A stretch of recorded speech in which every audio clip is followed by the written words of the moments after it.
All right, there you go. What else do you need to know, right? My name is Travis Wright. I'm the Vice President of Energy and Sustainability for QTS Data Centres. I'm going to talk to you today a little bit about something that has come up a bunch of times, and that is how do you keep your program from being cut? There's a couple of simple guidelines that we've used that have made this a very sustainable process for us. And so I don't know if you guys can get the deck up there.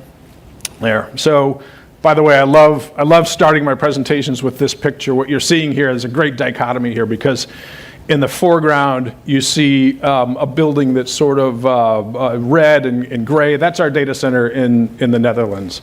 And you see some solar panels down on the front. You see beautifully framed out by windmills. And then there's this enormous lurking building in the background, this big white building. That's a coal-fired power plant that RWE put into place and commissioned in 2015.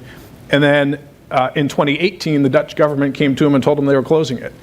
And so just to think that it took 3 years from the time they started it up to the time they were told they were closing it screams at how fast the sustainability movement changes.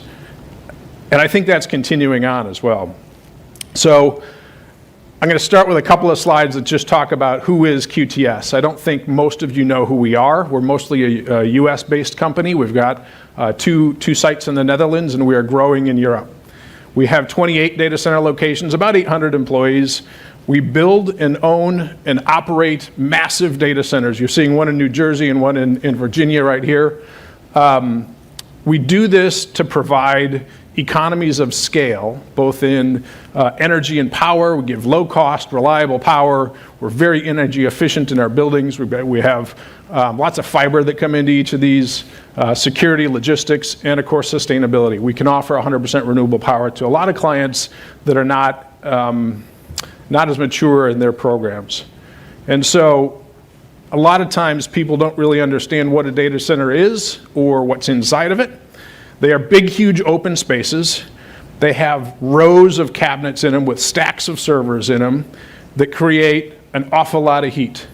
Data centers are huge consumers of electricity. 90% of all of that electricity gets turned into heat that then has to be removed. And so the way that's typically done, this is not for every data center, but it is a very common practice that there's cold air that's blown underneath a raised floor. It comes up out of perforated tiles that are right in front of each of these cabinets. It gets sucked through the servers, it heats up, and just keeps on going through a process like that. So that's kind of a typical way a data center works. Okay, let's get to the sustainability part. So if you think about sustainability, and I asked 5 different people what is sustainability, I'm going to get 5 different answers. For most of us in the room, we would have a pretty altruistic view. It would be, we think it's the right thing to do for the world. We know that we have climate goals to meet. We're doing this to save our planet. But you need to understand that the people who run the companies that we work for are running a business, and they look at it in very financial terms. And so this question of what's going to happen when there's massive inflation? What's going to happen when there's an energy crisis? What's going to happen when there's a change in leadership? Does the sustainability program get cut? Sometimes it does. If the change in leadership or the pressures that are on the business cause enough concern, then yes, that is at risk. It absolutely is, and we don't want that to happen. So at QTS, we think about it as a successful sustainability program has to be financially, culturally, and operationally sustainable. And so we use this phrase a lot. We say we can create value for our stakeholders and benefit society at the same time. So every time we come up with a new initiative, something that we want to do differently, we ask that question. Can we do both? Can we make it so the CFO of this company really likes it and we're benefiting society at the same time? And if the answer is yes, then this program is going to be here forever. It's not going to change next time we have a change in leadership or a change in business environment. All right, so our ESG strategy is very typical of most. We've got 3 pillars of ESG. Environmental side, we're thinking about energy, water, and waste. On the social side, it's really our relationships with our employees and our communities. So we think about health and safety and wellness, diversity, work balance, community engagement. Philanthropy is something that's very big in our company. On the governance side, quite honestly, it was probably more prevalent when we were a public company. We have recently been taken private by a big private equity firm called Blackstone. And so there's a little bit less on the governance side just because we're no longer a public company, but it really is our internal affairs and our relationship with our stakeholders. So we think about accurate and transparent accounting, ethical business practices, and then board management structures. And when we think about what's up, what's coming next? What is it that's going to drive us into the future and do different things with our sustainability program? Social policy and transparency in that reporting is for sure top of the list. It is the corporate reporting for social policy really hasn't kept up with environmental. And so we do see a very intense spotlight on this topic. And so we do think that's driving a lot of our program. Focus on our supply chain. So we saw a couple of discussions today about holding our suppliers accountable. So we're only procuring from companies who actually report their emissions and then choosing low carbon materials when we can. And water is a big one for data centers. So enormous users of power are also typically going to be enormous users of water, and water scarcity is becoming increasingly a big issue. We have a design, I'm going to talk a little bit more about it later, called our water freedom design that takes a really good approach at limiting the water usage in our data center. So a lot of people think about data centers as this sort of wispy little thing in the cloud. How can it really be that big of a deal, right? Because there's really not much to it. The reality is these are enormous facilities that use as much power as a small city. The global market for data centers uses more power than Belgium, Denmark, the Netherlands, and Luxembourg combined. And we are responsible for 3% of global greenhouse gas emissions, more than the airline industry. So there's a huge lever to pull, which is why I'm thrilled to say that the data center industry has really been leading. It's actually not one that's that complicated to lead in renewable energy procurement because our energy is huge loads, very flat, and so utilities love us. We're the prettiest girl at the prom when we come to a utility. And so, so we do get a little bit of special treatment. We're able to come to terms with renewable contracts fairly easily. All right, so what do we do? First thing that we do is we align with our customers. The group of companies you see in that lower right corner, about 3 or 4 years ago, got together and said, listen, we buy a lot of data center services. We would like them to supply us with renewable energy in a very specific format. And so they came up with this thing that's called the Co-location and Cloud Buyers Principles. This is what we want to see. We want to see options where we can pick our shade of green. Is it just RECs? Is it a power purchase agreement? Is it building a brand new facility right next to your own? They want to be able to have some options there. They want real-time data. They want incentives. So when we're incentivized to do energy efficiency projects, they want to share in those savings. They want collaboration about things like energy efficiency projects. They want us to be transparent, and they want us to go out into the market and advocate for what's right. So those are the main things that our customers are looking for. We're one of 7 data centers that have signed up for the Cloud and Co-location Buyers Principles. All right, this one's a little bit tricky to go through. I will talk through it in a little bit of a simple way here. We have a couple of different strategies for buying renewables. And in the United States, there are regulated markets and deregulated markets. Deregulated markets are a little bit more like Europe. Regulated markets are where there are a single utility that is vertically integrated. They do the generation, they do the transmission, and they do the retail side. You have one choice for your utilities. So I'm going to talk to you first about deregulated markets. This is a concept that we came up with, I guess it was in 2018, where we go and we work with a big investment bank that you would know their name. They've got a list of projects where they have some opportunity to get these off the ground. The project is usually in a stage where their land is under control. They've got an interconnect agreement in place. They've got some of their financing in place, and they need somebody to come in and give them the rest of the financing, and they need somebody to buy their commodity off them. So they're really at a go, no-go kind of point. And so the bank will come into them and say, listen, we've got a deal we can make here. let's get your project off the ground, but I'm not going to give you as much for your product as you would like. And so the project is usually at a point where they say, okay, I'll make 8% instead of 10%. I'm okay with that. I'm going to move forward, and they'll probably flip the project in a few years anyway.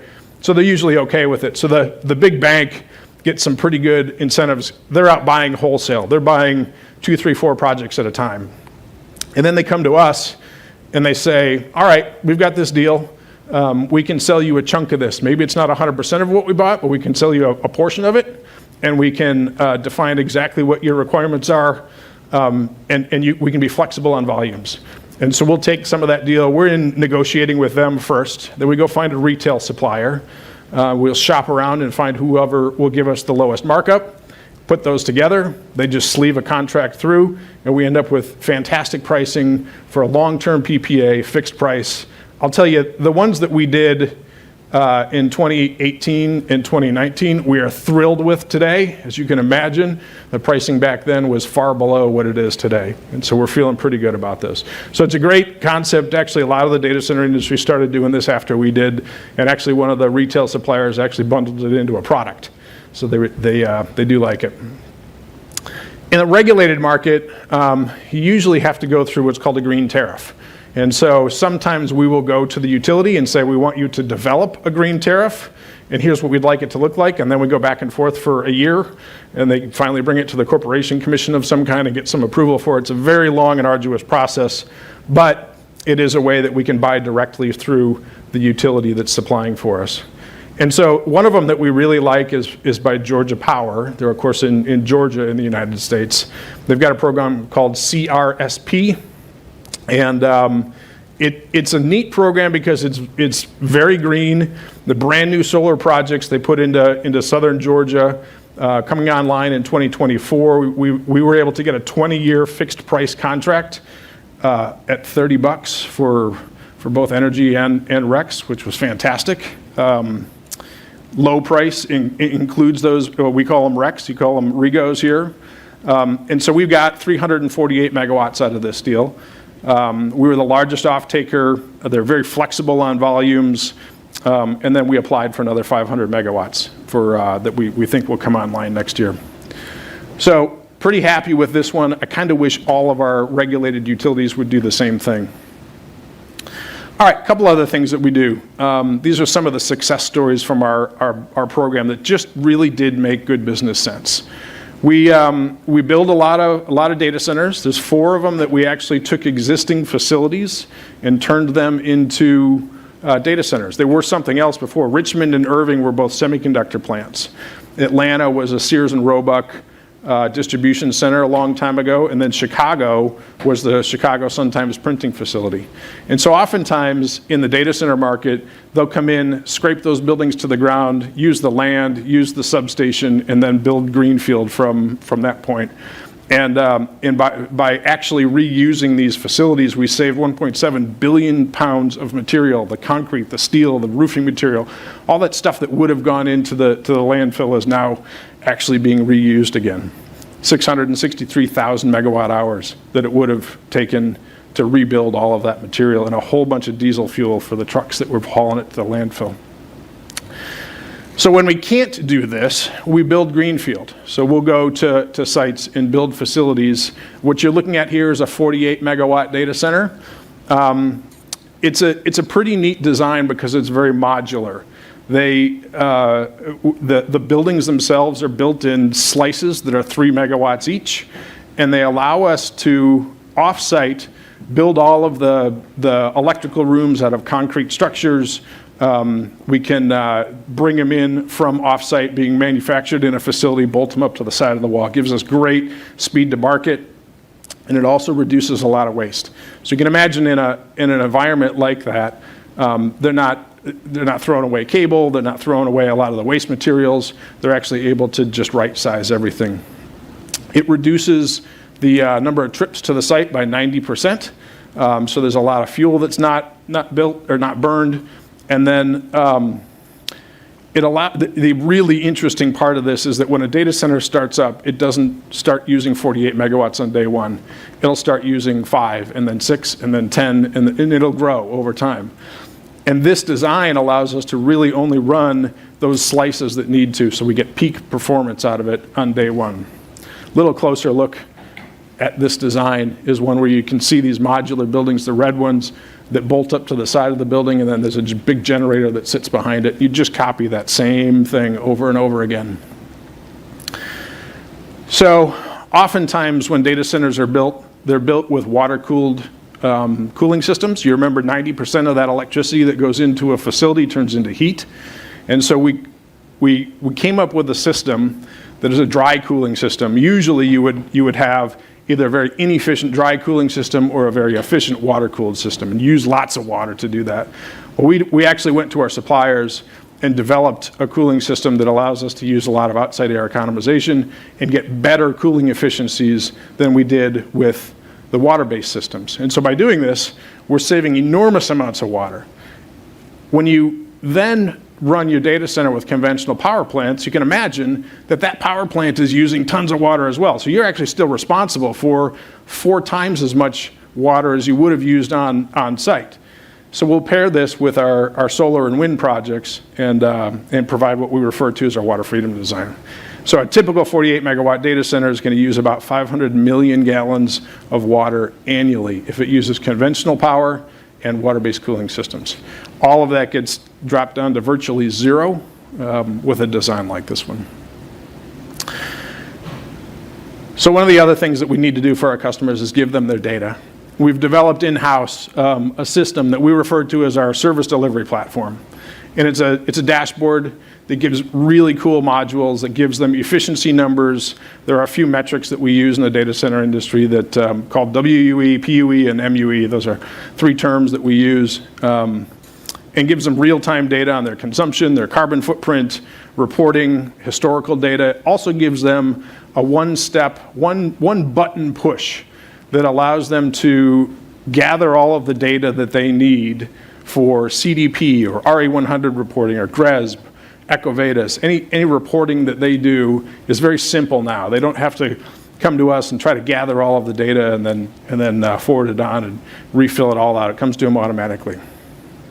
So those are some good things from an energy standpoint, a data standpoint, but I think the parts of our sustainability program that are most exciting to me are the social ones. And so we've done something that we refer to as our success-based giving programs. There's 3 of them that are really cool, and this was actually a fun story. I was at a conference in San Francisco called Verge, and we had a booth there, and right next to us was this organization called American Forests. And we just sort of started chatting and started talking about, what is it you guys do? This is really cool. Really would like to find a way to partner with you guys. And so we went away and we dreamed up this concept of, let's give away to our customers planted trees for doing business with us. And we said, okay, let's pitch this to our C-level staff and see what we get. Honestly, I thought I was going to get a lot of pushback. I thought I was going to get something about how it costs too much, what kind of benefit are we getting out of that. I'll tell you, it took 10 minutes for my CEO to say, not only do I love that program, but I want you to do something for clean drinking water as well. This one, by the way, for every 100 kW that a customer signs with us, that's a measurement of how much they're leasing from us. We're going to plant 1 tree per month for the life of their contract. And so multi-megawatt contracts end up at quite a few more trees. Currently, we're doing about 72,000 total trees that we've planted so far. So anyway, we did another one about clean drinking water. And in this one, we partnered with an organization called World Vision. They do a lot of work in Uganda, Kenya, Zambia. And so we did a very similar thing where we said for every 100 kW that a customer leases from us, we're going to provide 3 people with clean drinking water resources for the life of their contract. And then if anybody signs a large deal with us, 12 megawatts or larger, we actually go into a community and drill a water well for the entire community. So hundreds of people then get clean drinking water that normally didn't. This is life-changing for people. You can imagine these are the areas where usually it's the mothers and the children who spend 5 hours a day walking to a very dirty mud hole to collect a bucket of water. And it's life-changing for them to have clean drinking water in a local location. So this is one that really works. And then the last one we partner with an organization called the U.S. Dream Academy, where we target kids whose parents, at least one parent, has been incarcerated. And we give them mentoring, education, food, and a place to be between 3 and 6 p.m. That's a critical time period when a lot of the bad stuff happens, after school and before the parents get home. And so it gives them that place to be. So for this one, we've already sponsored 35 kids. We just got started with this one, so it's a pretty neat one. And I'll tell you, the reason these work from that standpoint of how do they not get canceled on you is because we can actually define the points in our sales meetings when we're sitting across the table from companies, big tech companies, and they can look at us and say, you guys are within 2 or 3% of your competitors, but you are doing really good things in the world, and we want to be a part of that, so we're signing a deal with you. Those things actually happen. And it's those sales interactions that cause programs like this to stick around forever. Nobody else in our industry is doing anything like this, so it differentiates our business from our customers. So we've been rewarded. The last 2 years, we've received 22 awards. Newsweek gave us one of America's most responsible companies in 21. Actually, this year, we won the award for Best Initiative for Philanthropic Giving. And in this year, we also received a top 10 global hyperscale data center sustainability leaders. So we're pretty excited about this. It's kind of an eye chart, but it just does go to show that we've got an awful lot of support behind us. All right, it's the last slide here. What does it all mean? 3 things. Align with your customers, make your sustainability initiatives good business decisions, and do more good in the world. You do those 3 things, and your sustainability program is going to be sustainable.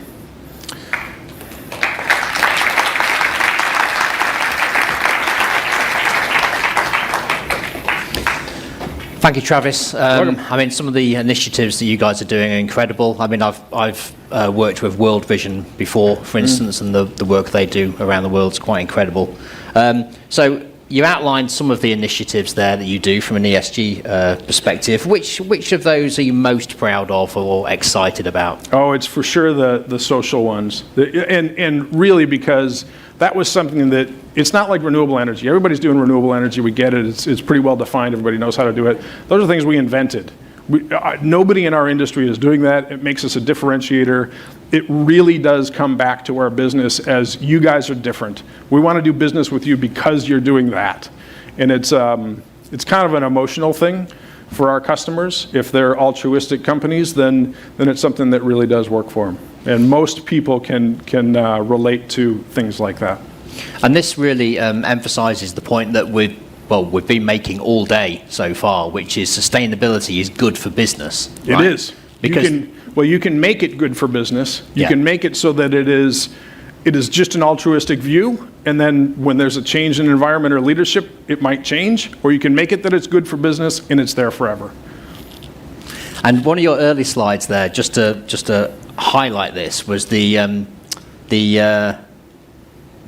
which one was it? Yes. You mentioned that the emissions from data centers are higher than airlines, like pre-COVID level airlines. Yeah. But people don't automatically think of data centers as these huge polluters, right? So just to explain to us a little bit more context of why the footprint is so significant for data centers. Oh, it's really just about energy consumption. Honestly, these campuses are I think I said this, use as much power as a small city, just on one small campus. They are insanely energy dense. And so people don't really recognize that their self-driving car, the AI they're using, every time they talk to Alexa, every time you pick up your phone and manipulate something on your phone, it's manipulated there, sent to a tower, goes through fiber, manipulated at a data center, and comes back to you. You have a carbon footprint every time you touch your phone. And think about how many times you pick up your phone. And so the whole concept of data usage, consumption, storage, movement is exploding. There are organizations out there that are predicting that the data center power consumption is going to go up 30x by 2030. Wow. It's insane. So it is something that we absolutely have to be mindful of. Absolutely. Right, are there any quick questions from the floor? Okay, right, the hands are shooting up here. Is Tom backstage with the microphone? falling asleep. If we can just take the back there, please, first. Yeah, just that gentleman at the back there. And I'll try and take one or two more, but we are over time. If you can try and keep the question short, just say where you're from and your name, please. Hi, Guy Debell, CBRE Data Center Solutions, and we're at 2.7 gigawatts, so yes, I understand the power issue. One for me, as we drive PUE down and we try and get more sustainability, and a lot of the servers themselves are going up with fan power, and so you're moving the PUE measuring point. Are you changing the servers as well? Because they're more efficient servers? Yeah, great question. We encourage our customers to, and typically there's about a 3-year exchange rate for those servers, so they're usually pretty new. Do keep in mind, we are an infrastructure company, so we build the building, we put the power to it, we have the emergency backup generators, the security, the fiber. We don't own the servers themselves. Does that make sense? It should be on. We do. Yeah, so, and we drive that debate by having, especially with our large customers, we have very pointed discussions with them about the amount of power they use. We can give them fog maps of heat that show exactly where they're using their power in each one of their cabinets, and gives them great amount of detail as to what it is. But it is very common that every 3 years they're putting new equipment in. Okay, one final question. We'll just take it from the gentleman just, yeah, sorry.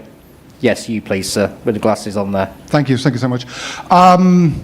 There is regulation possibly coming into Amsterdam for infrastructure companies to force their customers to put their servers into sleep state, but that may be a different question. Just on your video showed that a lot of your tenants, a lot of your data centers have got single tenants in them up to 100 megawatts plus. So that would suggest that if people in the audience haven't heard of QTS, they probably have heard of your customers, who will be the hyperscalers, they'll be the Googles, they'll be Facebook, Amazon, people of that, to what you're just saying, all the services that we use all the time. Those companies, and the data center industry is doing fantastic stuff to get to sustainability and renewable energy and all the good things that you were talking about.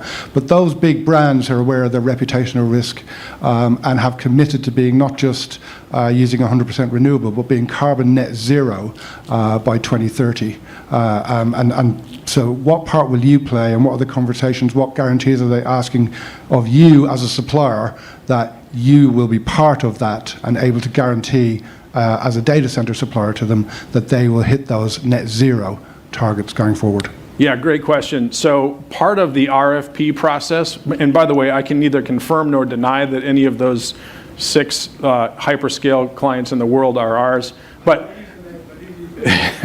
the reality is during that RFP process, if you are not able to provide 100% renewable to them, you won't make it past the first round. It is a non-starter for them. And so you have to be part of that solution. I will readily admit that large customers like them are what are driving the rest of us as infrastructure companies towards sustainability. That is absolutely the truth. It's a big, huge part of our business is to make sure that those customers are happy.